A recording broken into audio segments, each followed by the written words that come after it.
Today I'd like to talk to you about the one thing that in university we do not talk about, which is sympathy. But before we actually start talking about that, I'd like to introduce myself first. So my name is Donovan Nufable. I have a master's in human services and I'm a practicing family dispute and resolution practitioner. So throughout my studies, 10 years in total actually, I've always been taught by lecturers, professors that when we are working with vulnerable people, we need to use empathy as a way of working with clients. And they often demonize the term sympathy, and compassion is hardly spoken about. And over the years, working in this industry for 20 years, plus 10 years of studying, and being a practitioner for that long, I realized one of the things that really resonates with me is that you can't have empathy without sympathy, because empathy is empty without the understanding of sympathy. And you're probably asking why. I'll tell you in what I would say in the most layman term is this: when you're working with a client, your clients will be telling you stories that are sad and that also dear to them. And they don't really want you to just listen to them and then come up with a solution. Or they don't want you to just listen to them and then say, okay, what would you like to do? Sometimes they need to hear you as a human being sympathize with their situation. But you don't just sympathize and leave it there. It's actually more of a I would say, a process. So especially in family therapy, in family mediation, in case management, you'll hear a lot of sad stories. And you really need to sympathize with your clients before you can empathize with them and be compassionate towards them.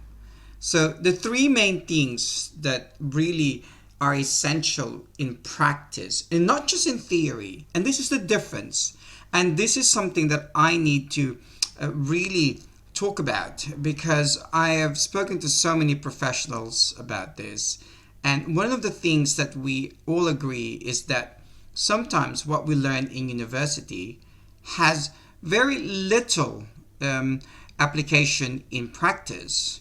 And one of them is a sympathy, empathy, and compassion. That's actually three. Really, the main thing is we don't ever talk about sympathy. Now I know that sympathy is not the same as vulnerability, but I'd like to talk a little bit about that, because Brene Brown, in her work as a social worker, in her PhD, she talked about research about vulnerability, and part of being able to sympathize and empathize and be compassionate with our clients is that our clients come to us in the most vulnerable state. So that's what vulnerability is. Now, we can't just listen to our clients and not have our own emotion play a part in it. Because we are human beings, we are not robots. And that's the difference when we are working with our clients. And so for years when I was studying in university, I've always wanted to ask, why? Why can't we sympathize with our clients?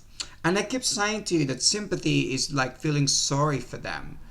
And I realized that is part of being sympathetic. You feel sympathy for your clients, and I certainly felt sympathy for a lot of my clients.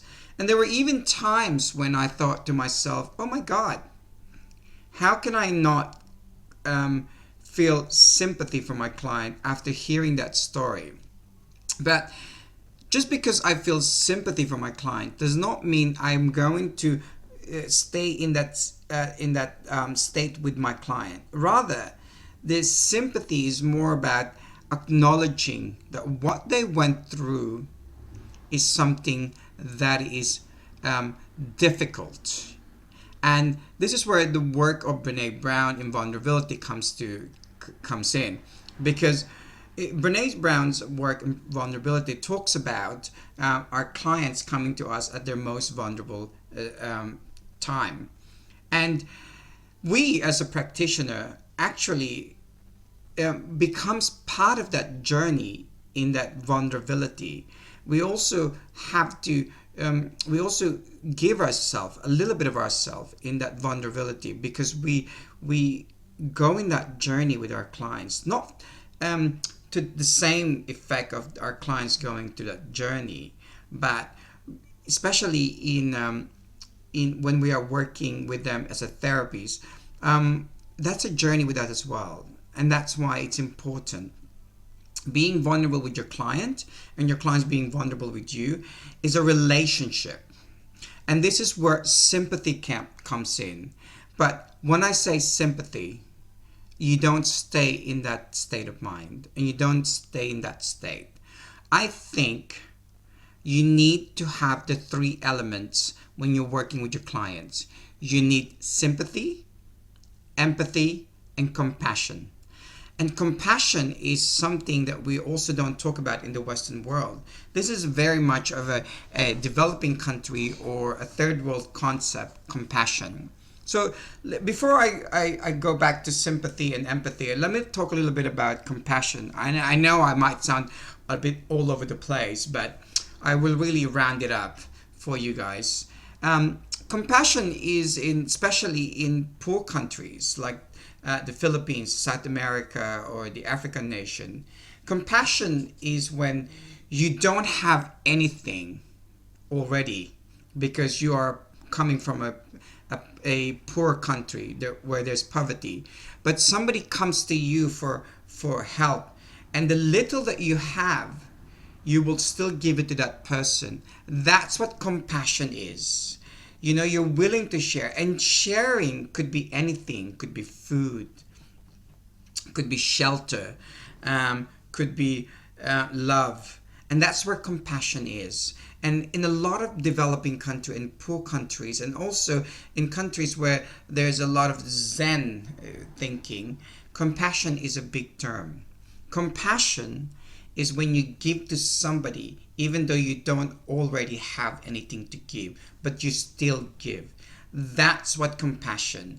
You already below the standard of living because you come from a poor country, but somebody comes to you for help and you're still willing to give the little that you have. That's what compassion. Now, let me bring you back to why I think sympathy, compassion, and empathy works together. Forget about what university has taught you for years and saying that when you work with your client, it's always about empathy. But in reality, you cannot build empathy without first understanding sympathy. It's easy for people in university, in their ivory learning of tower, to talk about empathy, but this is empty. Empathy is empty. It is empty when you do not understand sympathy. Empathy, from a theoretical perspective, coming from people who are professors, senior lecturers, but have never worked in the field, when they talk about empathy, this is empty because there is no experience there. But when you come from a person working in the field for years and having education, you realize that you cannot have empathy without sympathy, because empathy alone is empty. When your client comes to you at their most vulnerable state and they open up to you about what's happening in their life, it's okay to sympathize with your client. At the same time, work with them in an empathetic way. And so this is how we do it. It's a process. Your client comes to you in their most vulnerable state. You listen You absorb that information. You go on a journey with them emotionally. And not that you're experiencing it yourself, but you also go in that experience with them. And this is where later on we talk a little bit about trauma, vicarious trauma. Because when your client comes to you with their stories, you are also going on a journey with them. And that's why sympathy is important. You need to understand your client's journey. And this is where sympathy works. You sympathize with your client. I'm sorry to hear that you have gone through that so much pain. I am sorry to hear that. That's sympathy. And then you work with empathy. But you are here now with me. How can I help? So that's where empathy kicks in. But remember, without sympathy, you cannot understand empathy. So you really need to understand first the humanity that the client comes to you. And that's where sympathy is. And then you can then work with them empathetically when you can sympathize with them.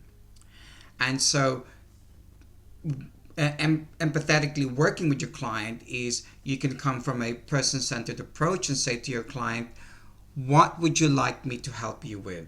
Or what would you like to do? And that's where the person-centered and empathetic way of working with your client works. See, we really need to change the way we teach our students.